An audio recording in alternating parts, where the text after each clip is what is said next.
गोष्ट आहे चंद्रपूरची. जयेश नावाचा एक बुटका या गावात राहत असे.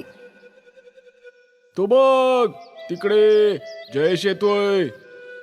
चाल याची जरा मजा घेऊया. हो हो चल. त्या दोघांनी जयेशची वाट अडवली. अरे भाऊ कुठे निघालायस?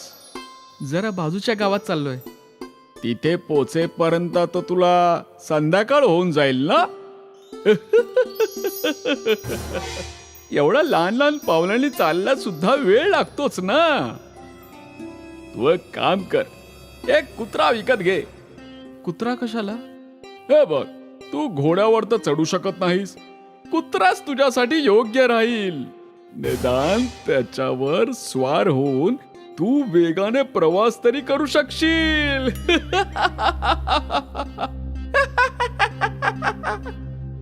या लोकांचं बोलणं ऐकून जयेशला खूप वाईट वाटलं.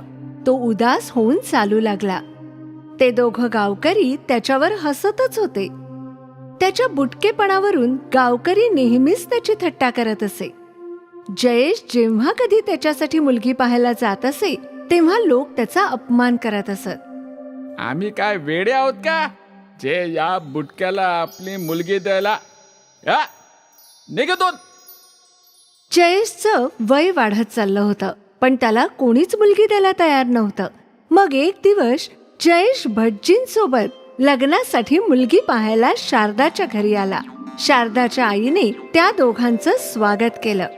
वराकडे सगळंच आहे. जमीन आहे, घर आहे आणि कामही. समस्या एवढीच आहे की त्याची उंची थोडी कमी आहे. काही हरकत नाही, आमची मुलगी सुद्धा बुटकीच आहे. शारदा. आतून एक बुटकी मुलगी तिच्या हातात चहाचा कप घेऊन आली. जयेशने शारदाला पाहिलं आणि त्याच्या चेहऱ्यावर हास्य उमटलं.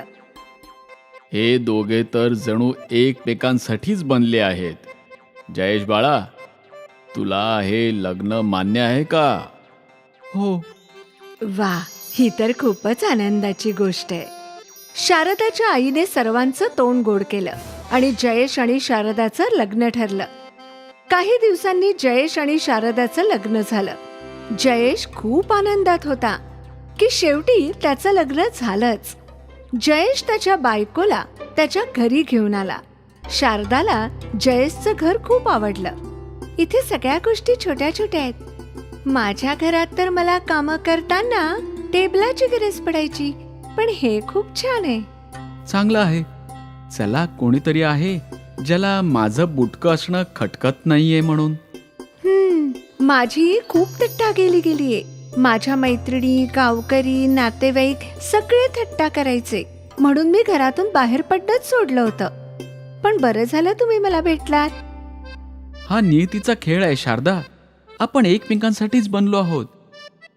त्या दिवशी जयेश आणि शारदा खूप आनंदात होते.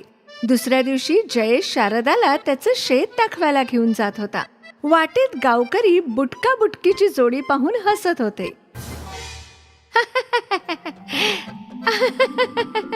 अरे बापरे.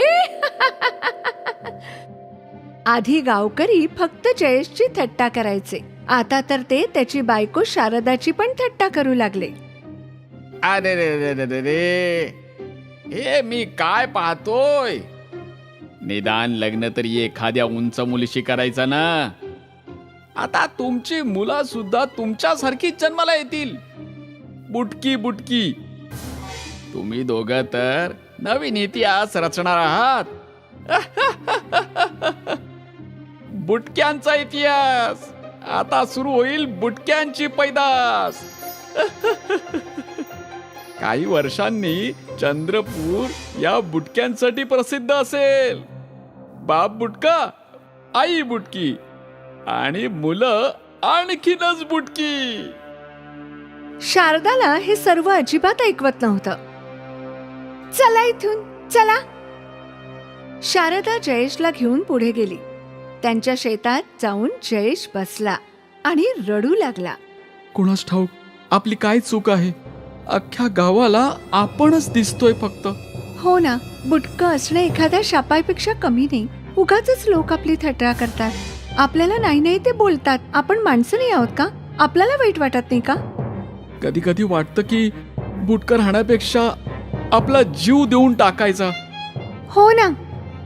शारदा आणि जयेशचं बोलणं जवळच्या झाडावर बसलेली जादूची चिमणी ऐकत होती. त्या चिमणीला शारदा आणि जयेशची खूप दया आली. ती उडत त्यांच्या जवळ आली. शारदा, जयेश, मी तुम्हा दोघांचं दुःख समजू शकते आणि माझ्याकडे तुमच्या समस्येचं उत्तर आहे. कोणतं उत्तर? जादूचा झरा. जादुई झरा? इथून उत्तर दिशेला जाल तर तुम्हाला एक गुहा दिसेल. त्या गुहेत नदीचं पाणी वाहत आहे. त्या पाण्यात खूप मगरी आहेत. तुम्हाला ही मगरींची नदी पार करावी लागेल आणि तुम्ही पोहोचाल एका जादूच्या झऱ्याजवळ. या जादूच्या झऱ्यासमोर जी इच्छा मागाल ती नक्की पूर्ण होईल. पण लक्षात ठेवा, कुणाचं वाईट मागू नका, नाहीतर तुमचं खूपच वाईट होईल. ठीक आहे. बाय बाय मित्रांनो. आशा आहे की तुमची इच्छा पूर्ण होईल. चिमणीने त्यांना वाट दाखवली आणि ती चिमणी उडून गेली. आता शारदा आणि जयेश संभ्रमात पडले. आपण मगरींच्या नदीकडे जायला हवं का?